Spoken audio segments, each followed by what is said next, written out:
बिस्मिल्लाहिर्रहमानिर्रहीम, अस्सलाम वालेकुम नाज़रीन। एक न्यूज़ पर आप देख रहे हैं program direct line with Ajmal Jami. Program आप देखते हैं जुमा हफ्ता इतवार।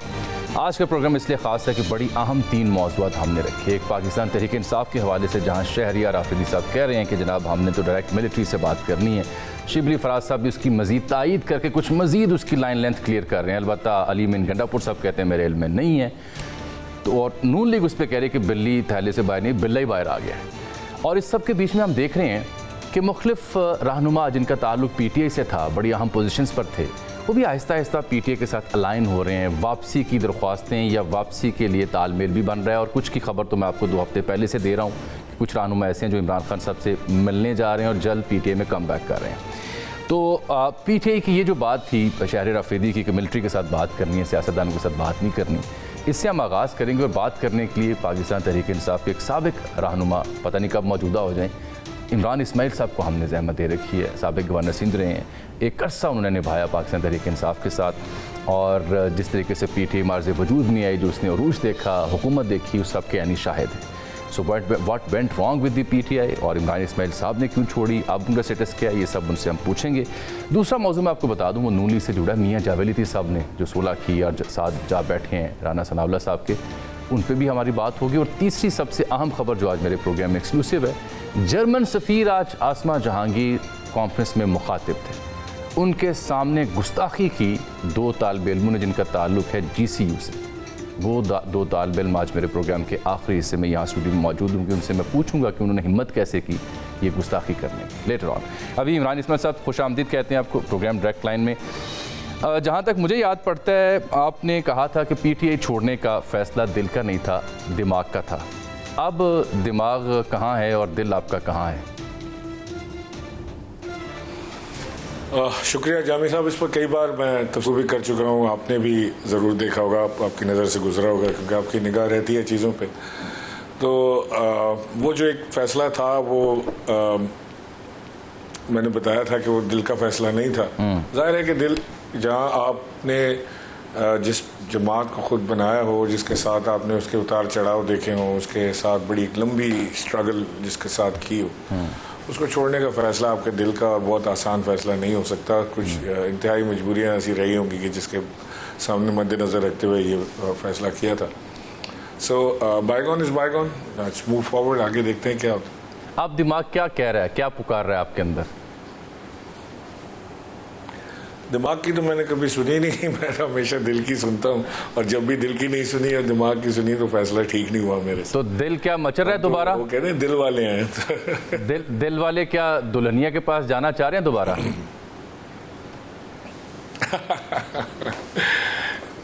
दिल तो हमारा वही है। और जब बाद में देखेंगे किस तरह से चीज़ें अनफोल्ड होती हैं और कैसे पॉसिबिलिटीज़ बनती हैं, तो उसके बाद कोई फैसला करेंगे। यानी दिल अभी भी इमरान खान साहब के साथ है। तो क्या वापसी के लिए को आपने कोशिश भी की, को पैगाम भी भेजा, या वापसी की पेशकश की जाए तो जाएंगे? नहीं, अभी तक कोई ऐसी ना वहाँ से कोई पेशकश आई, ना मैंने कोई पैगाम भेजा। लेकिन ख्वाहिश ज़रूर है कि जब अगर इमरान खान साहब से मुलाकात हो, कभी शायद जेल में हो या जेल के बाहर हो, जब वो बाहर आ जाए तब वो आई डोंट नो किस तरह मुमकिन होगा, लेकिन जब भी मुलाकात होगी तब उनसे बात ज़रूर करूँगा। ठीक, चलें इस पे बाद में बात कर रहे हैं। तो अभी शहरियार आफरीदी साहब का मैं जिक्र करूँगा, आपके फॉर्मर कोलीग भी रहे हैं। वो जो कल से कह रहे हैं कि जी हम तो आर्मी चीफ से बात करने को तैयार हैं, DGI से बात करने को तैयार हैं, लेकिन वो क्या कह रहे हैं ज़रा आप सुनिए, फिर मैं आपका तबसरा देखूँगा। ये आयरनी नहीं है कि सियासतदानों की बजाय इस्टेब्लिशमेंट से बात करना क्या ये आयरनी नहीं है? Is it a good policy? हम दोबारा वहीं क्यों जाते हैं जिससे आप डसे गए, नून लीग डसी गई, पीपल्स पार्टी डसी गई? जामी साहब देखें, मुझे ये इल्म नहीं कि ये जो बात इन्होंने शहरियार आफरीदी ने की है, ये पार्टी के इंतहाई सीनियर रहनुमा हैं और बड़े करीबी समझे जाते हैं इमरान खान के, तो ज़िम्मेदार शख्स हैं। मुझे यकीन है कि ज़िम्मेदारी के साथ बात की होगी उन्होंने। लेकिन अगर PTI का फ़ैसला यही है तो जाहिर है कि जो मुहर्रकात इस वक्त सामने नज़र आ रहे हैं, इस हुकूमत के पास तो मैंडेट ही नहीं है हुकूमत करने का। ये फॉर्म 47 के ऊपर हुकूमत बनी हुई है, सारा आदमी डरा बैठा हुआ है। और ये अगर इनसे बात हो भी जाए तो ये फ़ैसला करने के मजाज नहीं होंगे। तो लिहाजा ये चीज़ें मद्देनज़र रखते हुए ये बात की होगी। मैं को वसूख से इसलिए नहीं कह पा रहा आपसे कि मैं अब वहाँ को रिप्रेजेंट नहीं कर रहा हूँ इस वक्त। मेरी नहीं, बात मैं को आपने चूंकि आपने चूंकि एक अरसा गुजारा है ना सियासत में, आप आईनी उहदों पर भी रहे हैं, इसलिए मैं आपसे पर्टिनेंटली ये सवाल पूछ रहा हूँ कि ये क्या एक डेमोक्रेटिक रवैया है? क्या आप डेमोक्रेटिक पावर्स को छोड़ के नॉन डेमोक्रेटिक पार्ट्स को बुलाएं और हमने उधर बात करनी है? मैं आपसे बीइंग एक सीजन पॉलिटिशियन बात कर रहा हूँ। देखें जामी साहब, सीधी बात यह है कि जब से पाकिस्तान वजूद में आया है, पाकिस्तान में एजेंसियों का एक बहुत स्ट्रॉन्ग रोल रहा है हुकूमतों के अंदर, बनाने में, गिराने में, चलाने में, हर चीज़ में। ख़ुद इमरान खान साहब अपनी हुकूमत में बारहा इस बात का इजहार कर चुके हैं बरमला कि हम और इस्टेब्लिशमेंट एक पेज पर हैं। और बड़ी अच्छी बात थी कि जब वो एक पेज पर थे तो एक बड़े तगड़े तरीके से वो डिसीजन मेकिंग भी हो रही थी, वो अपना कारोबार, हुकूमत का कारोबार भी चला रहे थे और वो फैसले भी कर पा रहे थे। लेकिन जैसे ही ये सफ़ा फटा या पेज से अलहदा हुए, उसके बाद से आप मुसलसल देख रहे हैं कि एक के बाद एक चीज़ें ख़राब होती चली जा रही हैं। सो मैं समझता हूँ कि जैसे पाकिस्तान जैसे मुल्क में राइट और रॉन्ग कि जी एजेंसियों के पास उनका अख्तियार होना चाहिए कि नहीं होना चाहिए, इस्टेब्लिशमेंट का अख्तियार क्या होना चाहिए, तो जुडिशरी को कहाँ तक जाना चाहिए, तो सियासी जमातों को कहाँ तक जाना चाहिए। फ़िलहाल एक ये फ़ज़ा यहाँ पर मौजूद है। अच्छा, वैसे देखिए ना कि वही जो सेम पेज है वो बात आपकी मौजूदा सरकार करती है, सेम पेज है। ऐसे कई कन्वेंशन कॉन्फ्रेंस होती हैं जहाँ वो इकट्ठे पाए जाते हैं, आगे लेके जाना है मुल्क को। रिप्रेजेंटेशन ऐसी है कैबिनेट में जो उस सेम पेज की निशानी करती है। लेकिन जो आप वाला सेम पेज था, you were privy and witness to that same page, what went wrong there? जहाँ पे वो सफ़ा फटा, इब्तिदा कहाँ से हुई थी? मुझे कुछ समझ नहीं आया। जो बोन ऑफ कंटेंशन थी वो तो थे बुज़दार साहब। कई बार बाजवा साहब ने खान साहब से बात की कि जी बुज़दार साहब को चेंज करें, उनकी परफॉर्मेंस ठीक नहीं है, और खान साहब को यकीन था कि बुज़दार वसीम अकरम प्लस साबित होंगे और वो वही आगे लेकर चलेंगे पंजाब में चीज़ों को। उसके ऊपर तो बोन ऑफ कंटेंशन थी।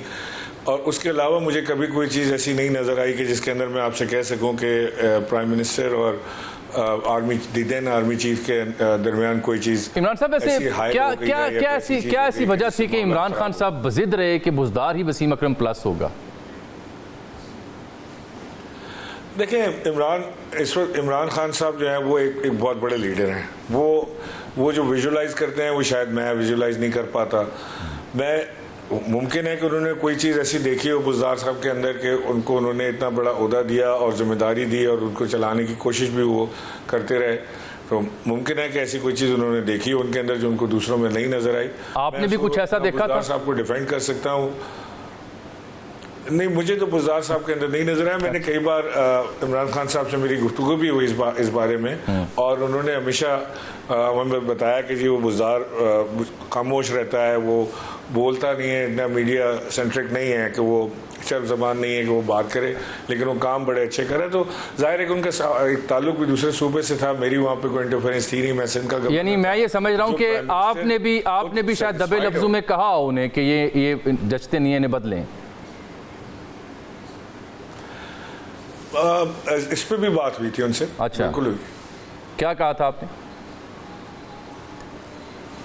नहीं, जब ये सारी चीज़ हो रही थी और बहुत ज़्यादा ये बात हो रही थी कि बुज़दार साहब को चेंज करना चाहिए, और मुझे लग रहा था कि ये जो सेम पेज है ये शायद आगे चल के तकलीफ़ का मरहला ना बन जाए, तो उस वक्त मैंने भी खान साहब से बात की थी, ज़िमनन बात की थी। मैंने उनसे कहा था कि जी ये आप देख लें, किसी और को देख लें।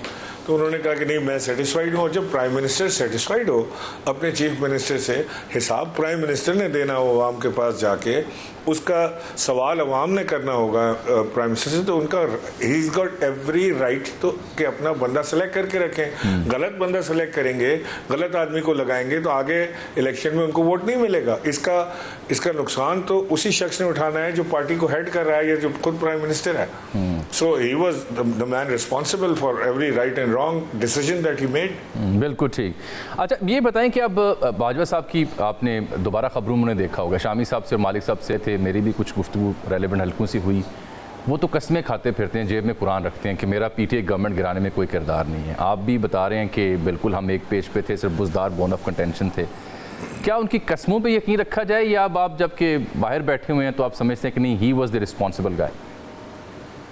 आप उनकी कस्में मानेंगे? कस्मों का तो मुझे नहीं इल्म कि वो मैंने सुना है कि वो कस्में खा रहे हैं या कोई चीज़ है, लेकिन मैं नहीं समझता कि वो रिस्पॉन्सिबल नहीं थे। वो रिस्पॉन्सिबल थे? गवर्नमेंट टॉपल होने में, ये सारी अपोजिशन को इकट्ठा होने में बिल्कुल रिस्पॉन्सिबल थे। अपोजिशन को इकट्ठा करने में भी वो रिस्पॉन्सिबल थे? यानी एक इंडिकेटर आ जाता है ना जी, ऐसे तो नहीं होता कि हर एक को फ़ोन करके कह रहे होंगे कि जी हम ये चाह रहे हैं, लेकिन एक इंडिकेटर आ जाता है कि जी गवर्नमेंट जा रही है, अगली गवर्नमेंट बनाने के लिए ये काम हो सकते हैं। आप बताएं, वो शहबाज शरीफ जो आसिफ अली जरदारी को सड़कों पे घसीटना था जिन्होंने, और वो आसिफ अली जरदारी जिन्होंने पेट फाड़ के पैसे निकालने थे, वो दोनों एक दूसरे के गले में लग गए एक ही दिन में। उनको इतना अचानक से मुल्क की बका का ख्याल आ गया कि वो सारे के सारे गम और सारी चीज़ें भूल के वो गले लग गए। फिर जब इलेक्शन आ गए, इंटरिम गवर्नमेंट गुजर गई, पीटीआई गवर्नमेंट टॉपल हो गई, इंटरिम गवर्नमेंट गुजर गई, उसके सबने मजे लूटे। फिर जब इलेक्शन आ गए, फिर एक दूसरे को इन्होंने बुरा भला कहा, फिर इलेक्शन हो गए, फिर इकट्ठे हो गए साथ। तो कोई यानी कोई मॉरल स्टैंड तो नहीं नजर आता उसके अंदर। पॉलिटिकली आई थिंक, अगर टॉकिंग पॉलिटिकली, तो Asif Ali Zardari came out as a winner. उन्होंने सदारत भी ले ली पाकिस्तान की, उन्होंने सेनेट का चेयरमैन भी ले लिया, सारे आईनी ओहदे उन्होंने ले लिया। अब सुना है पंजाब का गवर्नर भी वो उनको मिल रहा है, पीपल्स पार्टी को। तो सारे आईनी ओहदे तो उनके पास आ गए, हुकूमत चले या ना चले, आसिफ अली जरदारी साहब खुद और उनके जो लगाए हुए लोग होंगे वो मौजूद रहेंगे। बिल्कुल ठीक। अच्छा, ये इमरान भाई बताइएगा, इज इट करेक्ट, क्योंकि आपकी साहब का जमात से ताल्लुक़ रखने वाले कुछ हैंडलर्स ने जो जिम्मेदार भी रहे, उन्होंने ऐसी इन्फॉर्मेशन दी कि किसी हालिया 1-2 महीनों के अंदर किसी तकरीब में आप और अली जैदी साहब भी थे और आरिफ अलवी साहब भी आए, तो अलवी साहब ने आप दोनों के साथ तस्वीर खिंचवाने से इनकार किया।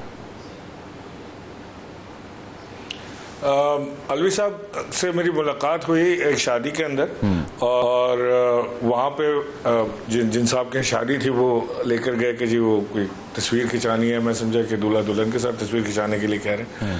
पर हम जब जाकर, मैं भी अलवी साहब को एम्बैरेस नहीं करना चाहता था, क्योंकि जाहिर है कि वो एक तरफ पाकिस्तान तहरीक इंसाफ के प्रेसिडेंट तो थे वो, लेकिन वो पाकिस्तान तहरीक इंसाफ के वो बने हुए थे, और दूसरी तरफ हमारे ऊपर एक लेबल लगा हुआ था कि जी पार्टी छोड़ गए। सो उन्होंने वहाँ, जब मैं बैठा तो उन्होंने वहाँ पे साफ़ी नहीं थे, ये लोग थे, उन्होंने कहा, किसी ने कैमरा निकाला तो उन्होंने कहा प्लीज़ पिक्चर ना बनाए, इतनी बात हुई थी। तस्वीर नहीं बनवाई, कोई बदमज़गी या कोई ऐसी चीज़ के जिससे कोई ऐसी कोई चीज़ नहीं। बिल्कुल ठीक है। अच्छा, बट जो एक रब्त था, एक रब्त जो था पहले हमारे दरमियान, वो मुझे उस वक्त नज़र नहीं आया। एनीवेज, हो सकता है वो कुछ किसी परेशानी में हो, खुद भी वो काफ़ी नहीं, रब्त रहने की वजह भी तो बाकी नहीं रही थी ना इमरान इस्माइल साहब। May be you can say that. ठीक। अच्छा, मुझे ये बताइएगा कि जैसे फवाद चौधरी हूँ या उस्मान डार हूँ या आलिया अपना सदाकत अब्बासी हूँ, इस तरह के 3-4 और लोग हैं जिनके बारे में खासा सॉफ्ट कॉर्नर खान साहब और उनकी पार्टी दिखा रही है, और ये मैं मुसद्दिक़ा इत्तला भी आपको दे सकता हूँ कि फवाद एंड को जो हैं might make a come back very soon. लेकिन जो इनके साथ, इनके कम बैक के साथ पीटीआई या पीटीआई क़यादत का रवैया है जो मुस्बत है, वेलकमिंग है, वो आप और अली जैदी के साथ क्यों नहीं है? आप डिफ्रेंशिएट कर सकते हैं? नहीं, मैं डिफ्रेंशिएट नहीं कर सकता। मुझे इल्म नहीं है कि वो मुमकिन है कि वहाँ पंजाब में लोग डिफरेंट एक थॉट रखते हैं, उनको अपने लोगों की तकालीफ का जो गए थे, क्योंकि फवाद और मैं इकट्ठे ही गए थे, तो अगर उनको फवाद की तकलीफ का एहसास ज़्यादा हो, या वो फवाद ने अपनी साइड की स्टोरी किसी को सुनाई हो या कोई चीज़ हो, मुझे इल्म नहीं। लेकिन बहरहाल मैं ये भी आपसे कहूँगा कि मेरी तरफ भी किसी ने कोई ऐसी बात की नहीं कि मैं किसी से शिकायत करूं या शिकवा करूं। अल्लाह ये कि सिंध में 1-2 लोग ऐसे हैं जिनकी अपनी चौधराहट जो है वो ख़तरे में पड़ती है हमारे वजूद से, तो वो इस वक्त अपने जिस इंजॉयमेंट में लगे हुए हैं, वो समझते हैं कि शायद हमारे आने से वो उनकी चौधराहट चैलेंज हो जाएगी और वो वापस अपनी उस पोजीशन पे नहीं जाना चाहते। आई कांट रियली से कि क्या चल रहा है वहाँ पे, बिकॉज मेरा कोई राब्ता या ऐसा है नहीं इस वक्त। अच्छा, अली जैदी तो बरमला कह रहे हैं ना कि मैं चाहूँगा कि एक दफ़ा इमरान खान साहब से मिलूँ, अपनी पोजीशन उन्हें वाजे करूँ, एंड देन जो वो हुक्म करेंगे मैं करने को तैयार हूँ। वो तो एक नए ज़मीर और नई सोच के साथ आ रहे हैं। आप भी ये चाहेंगे? जी, मैंने तो आपके प्रोग्राम के शुरू में कहा कि मैं इमरान खान साहब से मिलूँगा, अपनी पोजीशन वाजे करूँगा, उसके बाद कोई फैसला करेंगे।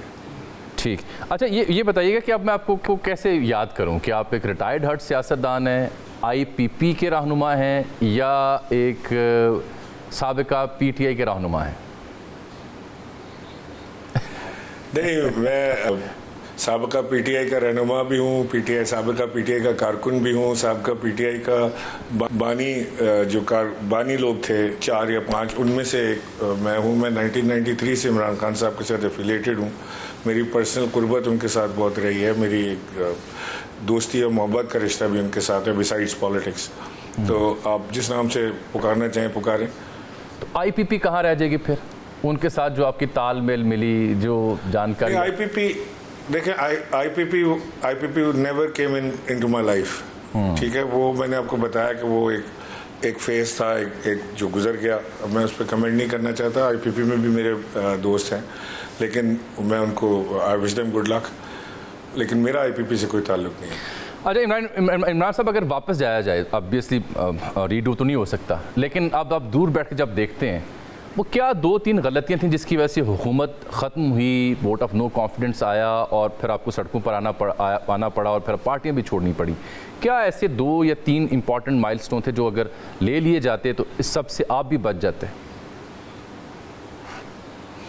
नहीं, मैं पिन पॉइंट तो नहीं निशानदेही आपसे कर सकता, लेकिन मैं आपको ये ज़रूर कह सकता हूँ कि इमरान खान एक जो उन्होंने अपना एक प्लान बनाया था, जो सोच बनाई, वो हमेशा एक चीज़ कहते थे कि गोल पे कॉम्प्रोमाइज़ कभी नहीं करना, गोल पे पहुंचने के लिए कॉम्प्रोमाइज़ हो सकता है।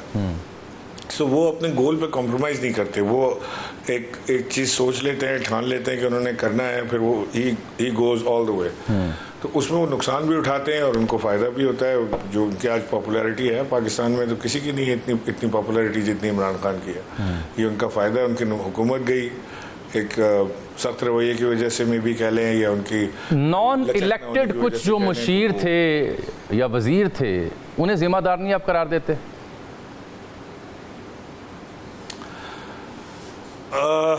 देखें, जो नॉन इलेक्टेड मुशीरों की हुकूमत में हमेशा ज़रूरत होती है। जो इलेक्टेबल नहीं होता, वो इलेक्शन लड़ने में इंटरेस्ट नहीं लेता, लेकिन उसकी एक्सपर्टीज़ की ज़रूरत होती है। कोई इकानमिस्ट है, कोई फाइनेंशियल एक्सपर्ट है, कोई कॉमर्स को बेहतर जानता है, कोई इस तरह की बहुत सारी चीज़ें। आपको कोई बड़ा साइंसदान है, अगर कोई डॉक्टर है तो उसको लेना है आपने। जैसे उन्होंने डॉक्टर फैसल सुल्तान को लिया था, मिनिस्टर फॉर हेल्थ। तो फैसल सुल्तान को तो आप जब भी कहेंगे इलेक्शन लड़ लो तो वो कभी भी नहीं लड़ेगा, but he is a good brain. So इस तरह के लोगों की ज़रूरत तो होती है, और मैं नहीं समझता कि मैं उनको रिस्पॉन्सिबल ठहराऊँगा ये इस सारी चीज़ का। आई कांट पिन पॉइंट के ये चीज़ रिस्पॉन्सिबल थी या ये लोग रिस्पॉन्सिबल थे, लेकिन बेहतर होता कि अगर ये हुकूमत अपना टाइम पूरा कर लेती, उसके बाद लोग अपना फैसला दे देते, चाहे वो इमरान खान के हक में देते या इमरान खान के खिलाफ देते, वो उनको भी कबूल होता। लेकिन इमरान साहब अभी तो देखें ना, अभी तो हम 2 डेड एंड्स पे खड़े हैं। एक है 9 मई और दूसरा इमरान खान साहब का स्टैंस। अब रियासत अपने यानी स्टांस से पीछे हटने को तैयार नहीं, इमरान खान साहब अपने स्टांस से पीछे हटने को तैयार नहीं। तो मैं 9 मई पे भी आपसे बात करूँगा, लेकिन जो डेड एंड्स पे हम आन पहुँचे हैं, उसका सोल्यूशन क्या है अकॉर्डिंग टू यू? देखें, 9 मई का पहले मैं आपसे कह दूं कि 9 मई की हर एक ने मजम्मत किया, और मैं उसकी दोबारा आपके प्रोग्राम में बैठ के मजम्मत करता हूं। और डिमांड भी सबकी ये है कि जी इसकी शफाफ इंक्वायरी होनी चाहिए और इसके ऊपर फैसला करें कि किसने किया है। लेकिन जो मरकजी क़यादत PTI की, वो तो इस तरह खुल के मजम्मत नहीं करती जैसे आप दोस्त करते रहे हैं। इसकी क्या वजह है? नहीं, मेरा ख्याल है सभी ने मजम्मत की है। मैं तो इमरान खान साहब को भी देखा था, उन्होंने भी इस तरह की बात की थी कोर्ट में। तो कौन सपोर्ट करेगा अगर वो एक्ट ऑफ टेररिज्म कह लें या जो भी एक इस तरह की चीज़ें हैं, तो उसको कौन सपोर्ट करेगा? और दूसरी चीज़ ये कि अगर आपने ये कहा कि जी ये दोनों डेड एंड हैं, तो मैं नहीं समझता कि डेड एंड है। इनकी बातचीत हो सकती है। कैसे? और ये आप देखिएगा कि ये ज़रूर होगी बातचीत में। कैसे तो मैं नहीं बता सकता, कोई ना कोई तो कदम आगे बढ़ाएगा कि ये बातचीत होगी, और ये बातचीत इंशाल्लाह मुल्क के बेहतर मफाद में ही होगी। ठीक। 9 मई का क्या किया जाए? मिलिट्री ट्रायल किए जाएं, सिविल कोर्ट्स में ले जाया जाए, या माफ़ी दे दी जाए? लेकिन सबसे पहले तो जो इसकी इंक्वायरी तो हो ना, शफाफ इंक्वायरी तो हो, पता तो लगे कि हुआ क्या था, और फिर उसके बाद उसको जहाँ भी ले जाना है उसको ले जाएं, लेकिन उसकी इंक्वायरी तो शफाफ होनी चाहिए। इतना तो लोगों को मिलना चाहिए कि जी उसकी शफाफ इंक्वायरी हो और जो भी इल्ज़ामात हैं उस खुल के सामने आए, पता लगे क्या हुआ था, किसने किया था, कैसे हुआ था, वो सारी चीज़ होनी चाहिए। लेकिन इसी अगेन आपसे कह रहा हूँ ना कि इस हुकूमत के हाथ में तो कुछ भी नहीं है। ये तो बेचारे, मैं आपको यकीन दिला रहा हूँ कि अब तक जो थोड़ी बहुत कामयाबी मिली है इकनॉमिकली, वो SIFC की वजह से मिली है। इनके तो इख्तियार में अगर ये भी होता तो इन्होंने ये पैसा भी नहीं ला सकते थे पाकिस्तान में, ना ये इकॉनमी को सीधा कर सकते हैं, ना इनके पास एक्सपर्टीज़ है। ये इन्होंने तो पहले भी कभी नहीं करके दिया, तो आप क्या करके जादू करके दे देंगे। ये खड़े हुए इसके सहारे हैं कि जो SIFC बनी है उसमें वो ब्रेन्स हैं जो ये काम कर सकते हैं, और अगर वो कर गए तो जो कि हम सब दुआ करते हैं कि अल्लाह करे पाकिस्तान को पैसा आए, इन्वेस्टमेंट की सूरत में आए, एड की सूरत में आए, लोन की सूरत में आए, जैसे भी आए इकोनॉमी। लेकिन ये काम शहरी की भी यही दुआ और ख्वाहिश है कि थोड़ा इकोनॉमिकली थोड़ी स्टेबिलिटी आए। लेकिन क्या कीजिए कि अगर यहाँ पे पॉलिटिकल स्टेबिलिटी ना हुई तो इक़्तिसादी बेहतरी कैसी होगी फिर, जब तक सियासी ठहराव ना आया। बिल्कुल सही आपने सवाल किया। ये इक़्तिसादी बेहतरी जो है ये सियासी बेहतरी के साथ, स्टेबिलिटी के साथ ही जुड़ी होती है, और ये हो जाएगा, आहिस्ता आहिस्ता ठीक हो जाएगा। अभी मुझे एक उम्मीद की किरण ऐसी नज़र आ रही है कि ये मामला हो सकता है कि बेहतरी की तरफ आप आगे से जाएं। उम्मीद की किरण कहाँ से दिखाई दे रही है आपको, ये भी तो बताएं ना। ये आपका वजदान अभी जो आपने बयान सुनाया, अभी आपने जो वजदान नहीं है जो अभी आपने, मैं तो आप लोगों की टीवी की तवज्जुह से देखता हूँ, ये मुझ पर कोई वजदान नहीं होता, मैं गुनाहगार आदमी हूँ। अच्छा। मैं तो ये जो शहरियार अफरीदी के बयानात हैं, या अभी मैं उनको देख रहा था, सेनेटर साहब के बयानात देख रहा था, तो मैं शिबली फराज के बयान देखा, शिबली फराज के जी, मैं उसको रखते हुए देख रहा हूँ कि शायद अगर मामला बातचीत की तरफ जा रहे हैं, चाहे वो सियासी गवर्नमेंट के साथ हैं या वो इनके साथ हैं, एस्टेब्लिशमेंट के साथ हैं, अगर ये मामला खुलते हैं तो अच्छा है। चले मैं आपको ज़रा शिबली फराज साहब का ना बयान आप भी और नाज़रीन को ज़रा सुनाता हूँ वो क्या कह रहे हैं, क्योंकि ये शहरियार अफरीदी साहब ने तो मुख्तसर बात की ना, डायरेक्ट बात की, डायरेक्ट लाइन पर रहते हुए, लेकिन शिबली फराज साहब ने ज़रा थोड़ा पॉलिटिकल बात भी की। देखिए, नून लीग जो है उस वक्त अवाम का एतमाद तो मुकम्मल तौर पे खो चुकी है। ये अब 16-17 सीट्स वाली पार्टी बन गई है। उनकी तो कोशिश यही है कि हमें फौज से लड़ाया जाए, लेकिन हम उनके, ना हमारी ये पॉलिसी रही है, ना ये हमारी पॉलिसी है, और ना ये हमारी पॉलिसी होगी कि हम किसी भी मुल्क के अहम इदारे के साथ हमारा कोई लड़ाई हो। अब उसमें वो ये भी कहते हैं कि जी नून लीग हमारी और इदारों के बीच में ना लड़ाई करवाना चाहती है। लड़ाई नून लीग करवा रही है या PTI कर रही है? जिस तरह से इमरान खान साहब ने जेल में बैठ कर जो बयानात दिए हैं सिपा सलार के बारे में, जिस तरह से PTI क़यादत नारे जलसे जुलूसों में लगाती रही है, वो नून लीग को कुछ करने की ज़रूरत ही नहीं थी। हाँ, लेकिन नून लीग वो गंदे बच्चे का किरदार ज़रूर अदा कर रही है। वो आपको याद होगा स्कूल में ना, कभी ऐसा होता था कि एक हमसे ज़्यादा ताकतवर आदमी होता था, लड़का, और जिसके साथ लड़ाई की हमारी हिम्मत नहीं होती थी, तो हम उससे भी ज़्यादा ताकतवर लड़के के साथ दोस्ती करते थे जाके कि यार ये ज़रा ठीक है, ये हैंडल कर लेगा, और फिर उसको चढ़ाते भी थे कि इसने तुम्हारा सैंडविच इसने चोरी किया था, ये तुम्हारी बहन के ऊपर कमेंट कर रहा था, ताकि इन दोनों की लड़ाई हो जाए, मुझे ना मुक्के चलाने पड़े। तो नून लीग अभी उस बच्चे का किरदार अदा कर रही है, करने की कोशिश कर रही है। लेकिन मेरा सवाल फिर वही है, इमरान साहब की जो है ना, जी बाकी जो बात शिबली फराज साहब ने की, मैं अगेन जो मैंने शहरियार साहब के लिए बात की, मैं शिबली फराज के लिए भी आपसे ये कह रहा हूँ कि वो इमरान खान के स्पोक्स पर्सन भी हैं, वो इमरान खान के इस वक्त नज़दीकी साथियों में भी समझे जाते हैं, जेल में मुलाकातों में भी वो सबसे आगे होते हैं। तो ये मुमकिन नहीं है कि शिबली फराज जो बात कर रहे हैं ये भी वो अपनी पास से कर रहे हों। यकीनन उन्होंने खान साहब से कोई लाइन लेके वो सोच समझ के कोई बात की होगी। इमरान साहब, frankly asking you, is it true कि आपने PTI कुछ अहम रहनुमाओं से रिसेंटली रब्ते किए और अपनी पोजीशन वाज़े करने की कोशिश की और खान साहब से मुलाकात की ख्वाहिश का इजहार भी किया? नहीं, मैंने जितनी खान साहब से ख्वाहिश की मुलाकात का इजहार किया, वो मैंने आप लोगों के TV चैनल के ज़रिए, जब भी मेरा इंटरव्यू होता है मुझसे ये सवाल ज़रूर होता है कि क्या आप खान साहब से मिलेंगे, तो मैं उनसे कहता हूँ ज़रूर मिलूँगा। जाते इसके अलावा ना मैंने पीटीआई में किसी से रब्ता किया ना नहीं मैंने किसी से रब्ता नहीं किया पीटीआई में किसी से।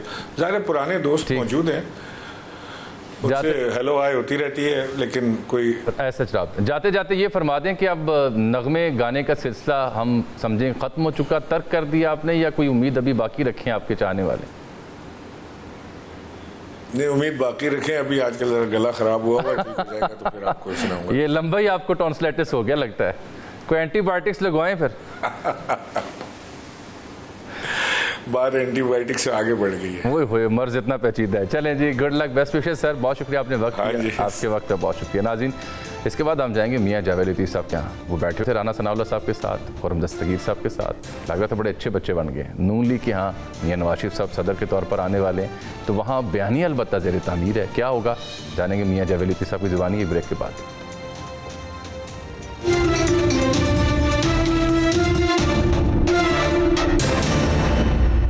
वेलकम बैक नाज़रीन, हमें ज्वाइन कर रखा है पाकिस्तान मुस्लिम लीग नून के सीनियर रहनुमा मियाँ जावेद लतीफ़ साहब ने। अपने तंदुरुस्त बयानात की वैसे मुसलसल ख़बरों पर रहे, लगा कि बतले हुर्रियत थाम लिया उन्होंने, लेकिन फिर देखा कि सीज़ फायर होता हमें दिखाई दिया।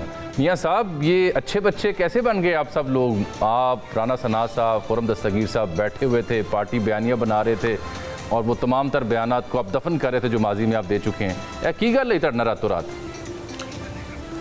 लेकिन यार से ज़्यादा आदमी अगर कह दें तो ज़्यादा बेहतर है। ऐसे तो हम बुढ़ापे वाल जा रहे हैं तो ये सन बच्चे ठीक ठीक ठीक ठीक, नहीं वो एक इस्तारा है ना जी अच्छे बच्चे बनने का।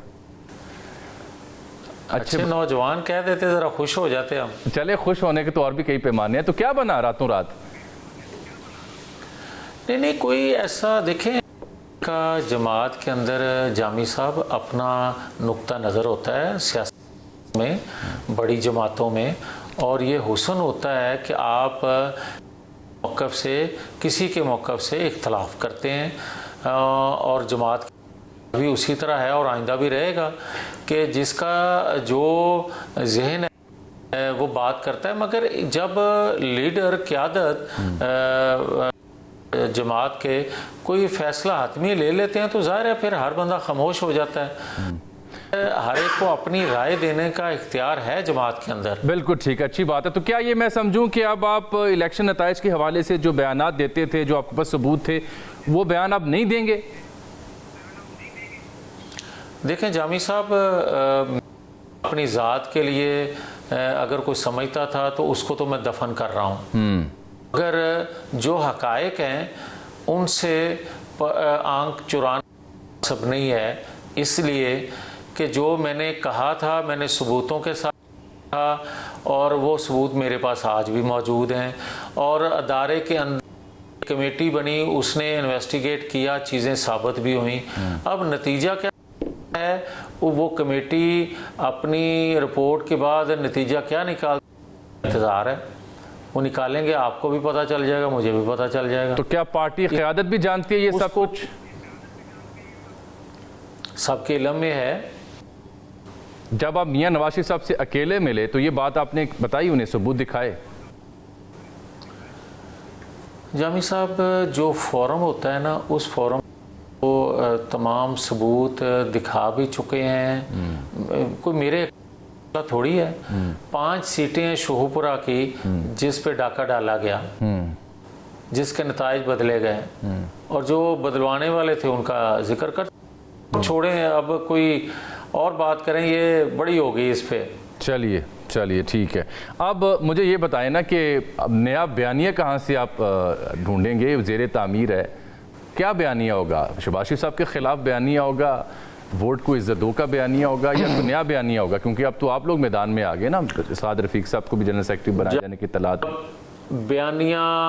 बयानिया ना कोई नया है ना कोई पुराना है। बयानिया वही है जो इस्तेहकाम पाकिस्तान, माशी इस्तेहकाम के लिए है, अंदरूनी इख्तलाफात को के लिए है, अदारों की मजबूती के लिए है। बयानिया क्या है? आइन की पासदारी। उस वक्त गलत कहता था, या आज अगर उसको बात को दोबारा ज़ोर से आप कहेंगे फिर वो बयानिया जो आपने ज़िंदा कर लिया। मुझे ये बताएं जामी साहब कि नवाज शरीफ ने 25 साल लगाए कि कौम की ज़हन हुए कि आप जब तक खड़े नहीं होंगे, जब तक कानून की पासदारी नहीं होगी, पाकिस्तान में इस्तेहकाम नहीं आ सकेगा, पाकिस्तान नहीं कर सकेगा। मैंने उस वक्त भी कहा था कि आज मैं या कोई और इससे पीछे हटेगा तो लोग कबूल नहीं करेंगे। हमने पीछे नहीं, हमने मान लिया था जब अदारों के अंदर से ये आवाज़ आई कि हम निकल हो गए हैं। हमने मान लिया जब खुद एहतसाबी का अमल 9-10 मई अदारे ने किया, मगर लोगों ने यकीन इसलिए ना किया कि वो साल के डसे हुए थे। 75 सालों में जो कुछ होता आए, हाँ हमें ये चाहिए था कि हम आहिस्ता आहिस्ता पीछे हटते, लोगों को ज़ेन साजी करते कि भाई अदारे हमारे के अदारे हैं, अगर वो ए पॉलिटिकल हो गए हैं तो हमारी कोई जंग थोड़ी, हमारा एक मुतालबा था कि इस रास्ते से पाकिस्तान तरक्की कर सके, और अगर आपके रास्ते पे वो भी आ गए हैं तो हमारी ये जीत है, हमारे वो जद्दोजहद के सम्राट हैं जो हमें मिल रहे हैं। मियां साहब वैसे अब क्या ए पॉलिटिकल इदारा था? देखें, अदारे हमेशा पॉलिटिकल रहते हैं, अदारों में काम करने वाले ए पॉलिटिकल नहीं रहते। अदारों करने वाले अगर ए पॉलिटिकल हो जाएं तो फिर मसला ही खत्म हो जाए। और इसी अदारों के जो सरबराहान थे, इस्तीफा जामी साहब मुख्तलिफ हुआ है। वो क्या? और ये मैं जिम्मेदारी से बात कहने लगा हूं। वो क्या? कि अदारों के जो सरबराहान थे वाकयातन ए पॉलिटिकल रहे, मगर वो अपने नीचे नज़र न रख सके कि नीचे जो पिक एंड चूज लोग, उससे पाकिस्तान को नुकसान पहुंचा, उससे अदारों की साख को नुकसान पहुंचा, उससे कौम का एतमाद शेक हुआ। मुझे ये बताएं कि इलेक्शन हुए हैं एक दिन में ज़िमनी, क्या उस तरह का फरवरी की तरह उठा आपने सुना? नहीं सुना। इसलिए अदारे भी वही थे, वाला भी सेटअप वही था, कोई तब्दीली भी नहीं थी। और 2 सूबों में बल्कि 3-4 इलेक्शन हो रहे थे। किसी एक सूबे में, हाँ किसी ने ये ज़रूर कहा होगा अब उनकी छोड़ी हुई सीटें थी, उन्हीं ने जीतना था, उनकी हुकूमत थी सूबे में, उन्हीं था, तो फिर खैबर पख्तूनख्वा में भी उन्हीं की छोड़ी हुई सीटें थी, उन्हीं की थी। तो फिर लेकिन मियां साहब जब आप ज़िमनी इंतखाब की बात करेंगे ना तो 5-6 हल्के ऐसे हैं, जब आप ज़िमनी इंतखाब की बात करेंगे 5-6 हल्के ऐसे हैं जहां पे 8 फरवरी के इंतखाबात की निस्बत कहीं ज़्यादा 20-30 हज़ार ज़्यादा वोट मिला नून लीग के रहनुमाओं को। मैं गिनवा भी सकता हूँ। ऐसा क्या 2-2.5 माह में सरकार ने कर दिया कि लोग आम इंतखाबात की निस्बत 20-30 हज़ार ज़्यादा वोट दे रहे हैं? ये को मानने में बात आती है? जामी साहब, मुझे तो ज़ाती तौर पे 8 फरवरी के इंतखाब जो तहफ़्फ़ुज़ात हैं वो आप ख़ुद भी बयान कर चुके हैं, मैं कई दफ़ा कह चुका। जहाँ तक ज़िमनी इंतखाबात का तल्लक है तो मैं आपकी खिदमत ये गारंटी नहीं दे रहा कि हर जगह डेरा हो या गुजरात हो, हर जगह फेयर फ्री हुआ है, कोई शिकायत नहीं है। कहने में हक बजानब हूँ कि PTI का वोटर जो है ज़िम्बाबाद में कम निकला है। ये मैं ज़रूर कह सकता हूँ कि मुस्लिम लीग का ज़्यादा जोश से इसलिए निकला कि जो 8 फरवरी नताइज आए या जो कुछ उसके बाद उसको सुनने को मिला वो बाहर ज्यादा आया है। ठीक, ये एक हकीकत है। अच्छा, दूसरी जो देखें ना, आपकी पार्टी के अंदर भी किस कदर तफरीक थी। शाहिद खाकान अब्बासी हूँ, मिफ्ता हूँ, दानियल अजीज़ हूँ, ज़ुबैर हूँ, छोड़ चुके, नई पार्टी बन रही है। फिर आप जैसे सीनियर रहनुमाओं के भी मुख्तलिफ राय के ऊपर मबनी बयानात सामने आए, लगा कि पार्टी उस तरह से ऑर्गेनाइज नहीं है। इसकी क्या वजह ये थी कि मियाँ नवाज शरीफ साहब सदर नहीं है और अब जब वो बनेंगे तो ये इख्तलाफ ख़त्म हो जाएंगे, या कोई वजह और थी? देखें जामी साहब, जहाँ तक तल्लक आपका ये सवाल का कि नवाज शरीफ साहब की कमान में पार्टी, देखें ये तो एक हकीकत है कि नवाज शरीफ का किया काम हम खा रहे हैं, और ये जब वो तो यकीनन पार्टी का वर्कर हो, पार्टी का सपोर्टर हो, कोई ओहदेदार हो, पार्टी का कोई MP MNA हो, यकीन तो ज़्यादा तवानाई मिलेगी। और जो तकलीफ़, जो एहसास शरीफ को अपनी जमात का हो सकता है, वो जामी साहब मुझे नहीं हो सकता। ये जमात एक एक ईंट जोड़ी है उन्होंने। और जहाँ तक का आपने जिक्र किया नई जमात या कुछ और, तो ये चीज़ें आपको दोबारा सुनने को ना मिलें जब नवाज शरीफ खुद पार्टी के सदर होंगे। ठीक है, ये यानी ये जब वो सदर होंगे तो हो सकता है ये सब ना सुनने को मिले। जी जी। और क्या शाहिद खाकान, जुबैर और दीगर की वापसी भी हो सकती है फिर? मैंने आपसे जो अर्ज करना था मैंने कहा। चले मैं क्या सर अगली गल भी सुना दो तुसी। ये अब PTI ने अब नई बात कर दी है। ख्वाजा साहब तो कह रहे हैं कि बिल्ली नहीं बिल्ला बाहर आ गया। जो शहरी रफीदी साहब कह रहे हैं कि जी हमने तो आर्मी चीफ और DGI से बात करनी है, इस्टेब्लिशमेंट के साथ मुज़ाकरात करने हैं। अगर ऐसा कुछ होता है तो इस सूरत में फिर इत्तेहादी हुकूमत का मुस्तकबिल क्या होगा?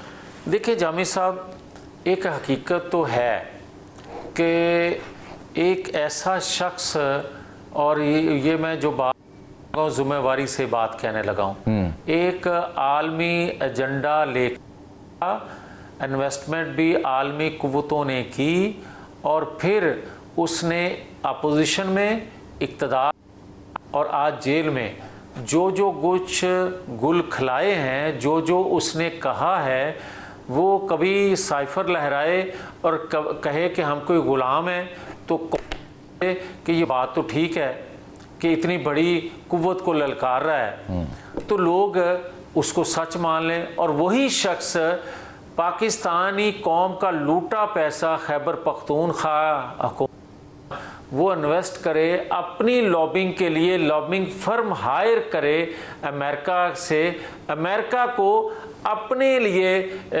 लॉबिंग के लिए, अपने आप को काबिल कबूल बनाने के लिए, अपनी गलतियों की तलाफी के लिए रियासत। लेकिन आप उसे एक दाद तो देना कि उसकी मकबूलियत कम नहीं हुई। दूसरी बात यह कि उन्हें यह भी दाद दें कि उन्होंने आपकी दोनों सियासी जमातों को डिस्क्रेडिट कर दिया, मुज़ाकरात के काबिल या लायक नहीं रखा, बल्कि कहा कि वहां बात करूंगा।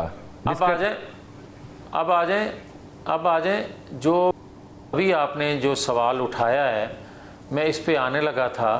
बात यह है, जामी शुरू में कहा था कि 25 साल नवाज शरीफ को लगे ज़ेन साजी कौम की कर कि पाकिस्तान के आइनी अदारे आइनी हदूदों की यूद में, तो पाकिस्तान में सियासी माशी इस्तेहकाम आ सके नहीं आएगा। लोगों का ज़हन पुख्ता हो गया तो फिर उसने कहा जाफ़र मीर सादक हैं। हम ए पॉलिटिकल सुन के थोड़ा 2 कदम पीछे आए, वो 4 कदम आगे जाके उसने कहा ये मीर सादक मीर जाफ़र। अब आप आज देख रहे हैं कि अगर उनको मुज़ाकरात की दावत पॉलिटिकल होने के नाते दी जाती है तो वो कहते हैं कि हम मुज़ाकरात करेंगे तो हम चीफ से करेंगे। ये देखें कि एक तरफ वो कौम को उकसा रहा है उन्हीं के खिलाफ, और दूसरी तरफ इक़्तिदार के लिए भीख उन्हीं से। मियां साहब, मगर मेरा सवाल यह है कि पाकिस्तान में हर ऐसी शय मुमकिन हुई है। पाकिस्तान में हर उस शख्स की उनसे बात हुई है जो कभी समझा जाता था कि रांदा दरगाह है। तो अगर कल को उनकी बातचीत होगी तो ਤੁਹਾਡਾ ਕੀ बनेगा? जामी साहब, जहाँ तक ये आपका सवाल है ये दुरुस्त है। पाकिस्तान की 75 साल तारीख बारियां लगी रही हैं, किसी को निकाल दिया, किसी को ले आए, निकलने राब्ता मुनक़ता कर लिया और आने वाले से पींगे बढ़ा ली। अब जो हुआ है, अगर 9-10 मई ना हुआ होता, सबसे बड़ा हामी होता है इस बात का कि तमाम पॉलिटिकल फोर्सेस को पे बिठाया जाए। मगर मैं आज ये बड़े दुख से बात कहने लगा हूँ, 9-10 मई के मास्टरमाइंड, 9-10 मई के सहूलतकार, 9-10 मई के और 9-10 मई को अमलन ईंट से ईंट बजाने वाले किरदार जो हैं, अगर आप उनसे डील करेंगे, खुदा ना खास्ता आइंदा आने वाले वक्तों में उससे बड़ा सानिया हो सकता है इसको नजरअंदाज ना किया जाए, ठीक। इसको संजीदा लिया जाए। मैं जाते इसको हवा जाते में ना उड़ाया जाए। एक और सवाल, आप और आप जैसे कुछ और सियासतदान ये समझते थे कि शायद ये मखलूत हुकूमत ज़्यादा अरसा ना चले और मिड टर्म इलेक्शन भी एक हल हो सकता है, क्या आप यही समझते हैं, या जब से मियाँ साहब से मिल लिया और बैठ गए उनके साथ अब आपके इरादे बदल गए हैं? देखें जामी साहब, मैं तो डे वन से हुकूमत में मुस्लिम लीग की बनाने के हक़ में नहीं था, मगर मैं ये बात बारहा कह चुका हूँ और जो आज के प्राइम मिनिस्टर हैं वो एक चुके बनने से पहले की बात जो लोग आप कर रहे हैं वही मेरा। मगर जब पीटीआई ने, पीपल्स पार्टी ने जवाब दे दिया आने वालों को, तो उसके बाद जो चैलेंजेस पाकिस्तान को थे उनको देखते हुए शहबाज शरीफ ने जिस जज्बे से अपने आप को पेश किया है, अब मेरी दुआ है कि वो जज्बा मांद ना पड़े और रास्ते की रुकावटें, रास्ते के स्पीड ब्रेकर हैं, ताकि मुल्क इस गर्दाब से निकल सके। मुस्लिम लीग को या मुझे इसका क्रेडिट लेने की ज़रूरत नहीं है, ना लेंगे कि मुल्क को हमने इस गर्दाब से निकाल लिया, मगर मुझे नज़र कम आता है ये सिलसिला कामयाब होते, क्योंकि मैं जो मुख्तलिफ बोलियां देख रहा हूँ, सुनता हूँ, जो मैं मुख्तलिफ डील की खबरें सुन रहा हूँ, जो मैं इनके लोगों की बात सुनता हूँ, उससे मुझे साजिश की बू आती है कि कहीं रियासत के खिलाफ फिर कोई साजिश कामयाब ना हो जाए, क्योंकि आलमी कुव्वतें भी पाकिस्तान रियासत के खिलाफ साजिश या कोई डील पक रही है। क्योंकि आप देखें ना, वो रहनुमा पीटीआई के मियाँ साहब जो पीटीआई छोड़ गए, उसकी कई वजूहात हैं, वही अब दोबारा उनकी तर्जुमानी भी कर रहे हैं, पार्टी में वापस भी जाने को तैयारी पकड़ रहे हैं। तो आपको क्या डील की बू आ रही है? जामी साहब, मैं साजिश की बात कर रहा हूँ, डील की नहीं। मैं साजिश को उसको इसलिए कि क्या उस वक्त वो मनसूबा साजी में, क्या उस वक्त वो में, क्या उस वक्त जो 9-10 मई को किया गया था कि उसमें शामिल नहीं थे? उनको एक प्रेस कॉन्फ्रेंस करने पे पवित्र आपने क्यों बना दिया? एक प्रेस कॉन्फ्रेंस करने पे आपने क्लीन चिट कैसे दे दी? वो वापस आकर वही गुफ्तगू करेंगे तो पूछा जाए फिर जिसने उसको दी। बिल्कुल ठीक। और जहां तक आपका ये सवाल है कि साजिश, मैं उसको कह रहा हूं कि पाकिस्तान अगर फिर तरक्की की पटरी पर और उसके नीचे से दरी खींच ली जाए, क्लीन खींच ली, तो फिर वो साजिश कहलाएगी। बिल्कुल ठीक। मियां जावेद लतीफ़ साहब, बहुत शुक्रिया आपकी कीमती वक्त का। और छोटी सी एक ब्रेक, उसके बाद मिलेंगे उन दो गुस्ताख तालिब इल्मों से जिन्होंने आज जर्मन सफ़ीर के सामने निहत्ते फ़लस्तीनियों के लिए आवाज़ बुलंद की। फिर उनके साथ क्या हुआ वहाँ पे, उन्हीं की ज़ुबानी आप देखेंगे।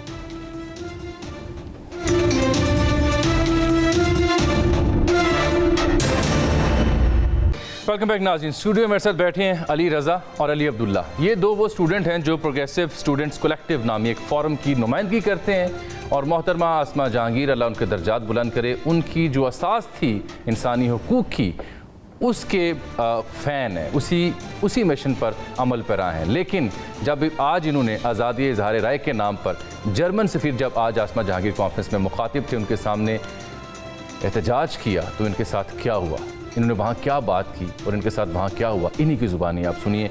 अली अब्दुल्ला ये हैं अली रज़ा। अली रज़ा आपको अपना दिखाएंगे कि जहाँ उन्हें ज़ख्म भी आज पड़े हैं। जब इन्होंने जर्मन सफ़ीर के सामने एहतजाज किया तो इनको ब्रूज हैं, ये इनको नाखून और दीगर ज़ख्म इनके जिस्म पे मौजूद हैं। लेकिन अली अब्दुल्ला, आप ये आज के वाक़यात हैं जब इन्हें घसीट के ले जाया जा रहा था, जो आज आसमा जहांगीर कॉन्फ्रेंस का मौका था, जर्मन सफ़ीर वहाँ पर मुखातिब थे। अली अब्दुल्ला तर्जुमानी करते हैं इस फोरम की, और ये वहाँ पे जर्मन सफ़ीर से अंग्रेज़ी में बात कर रहे थे।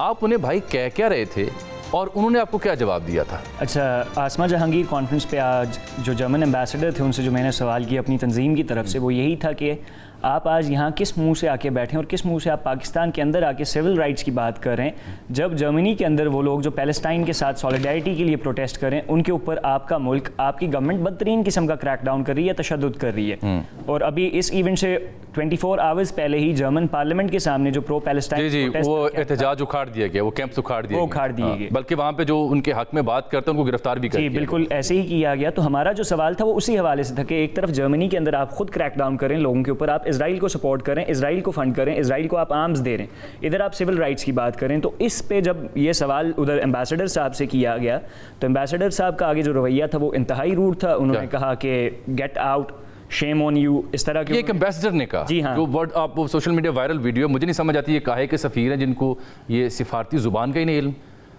जी, और ये आज़ादी इज़हार राय के चैंपियन है। आसमा जहांगीर साहिबा की कॉन्फ्रेंस का मकसद ही इंसानी हकूक़ और आज़ादी इज़हार राय है। और जब एम्बेसडर साहब ने ये कहा कि गेट आउट अगर आप लोगों ने इस तरीके से करना है, शेम ऑन यू, तो कॉन्फ्रेंस के जो ऑर्गेनाइजर्स थे उन्होंने हमें वहाँ से मैन हैंडल किया, ड्रैग किया, असॉल्ट किया, घसीट के वो हमें कॉन्फ्रेंस रूम से बाहर। देन कम्स अली रज़ा, फिर ये निशान लगे। जी, एम्बेसडर साहब ने कहा कि उनको ज़रा शर्म नहीं आई अली अब्दुल्ला की बात पे उन्होंने रिस्पॉन्ड करना, उस बात का जवाब देना मुनासिब नहीं समझा। उन्होंने कहा कि इनको निकालो, गेट आउट और शेम ऑन दीज पीपल, ये बातें की उन्होंने।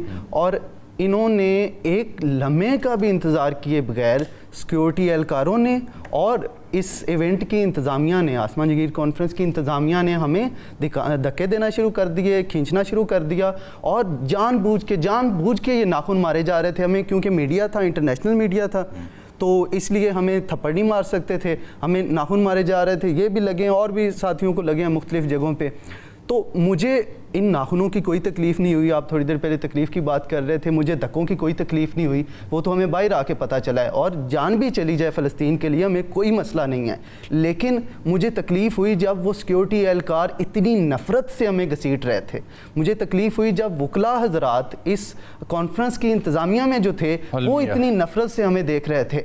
एक जर्मन सफ़ीर कहता है कि इनको उठा के बाहर फेंको, और ये हमें बाहर फेंकना शुरू कर देते हैं। ये है हमारी सोवरेंटी, ये है हमारी इज़्ज़त, ये है हमारा वकार। उससे मुझे बहुत तकलीफ़ हुई। दूसरी, बाहर आके फिर इन्होंने हमें इंतज़ामिया ने हमें कहा कि आप हमारी डिस्टर्ब कर रहे हैं और सारा कुछ कर रहे हैं और आपने गलत किया है। हमने कहा कि जर्मन सफ़ीर को बुलाने की क्या तुक बनती थी? अगर फ़ंड लेना था, अगर फ़ंड जर्मन सफ़ीर नहीं देता तो आप ना लें।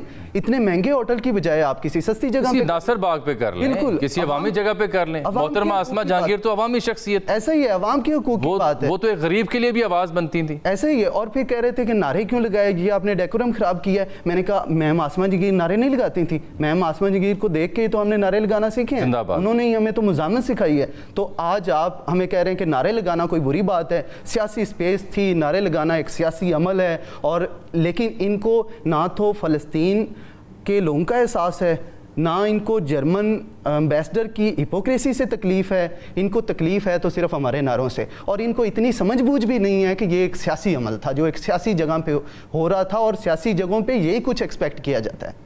ये नोट कीजिए, ये बच्चे BS ऑनर्स के स्टूडेंट्स हैं, सोशियोलॉजी के और इकनॉमिक्स के, GCU में पढ़ते हैं, आम से हॉस्टल्स में रहते हैं। ये बच्चे बता रहे हैं हमें आइन क्या है, कानून क्या है, जस्टिस क्या है, ये बच्चे हमें बता रहे हैं। रियासत अगर इनको अभी ऑप्ट नहीं करेगी जो आइन और कानून में रहना चाहते हैं, तो कल को इनके दिमागों में ट्रॉमा होगा, ये बागी होंगे। लेकिन इनके साथ जो सलूक हुआ काबिल मज़म्मत। और मेरा सिर्फ एक सवाल है आसमा जहांगीर कॉन्फ्रेंस के मुंतज़मीन से कि जिस शय की लॉ वो सारी उम्र लगाती रही, जिस चीज़ का नारा अलम वो सारी उम्र बुलंद करती रही, अगर वो ज़िंदा होती और उनके सामने किसी सफ़ीर के सामने ये बच्चे एहतजाज करते, तो क्या आसमा जहांगीर इनको घसीटे जाने देती या नहीं? इसका जवाब ज़रूर आप दीजिएगा, बाकी बात बाद में। इजाज़त दीजिए, अल्लाह हाफ़िज़।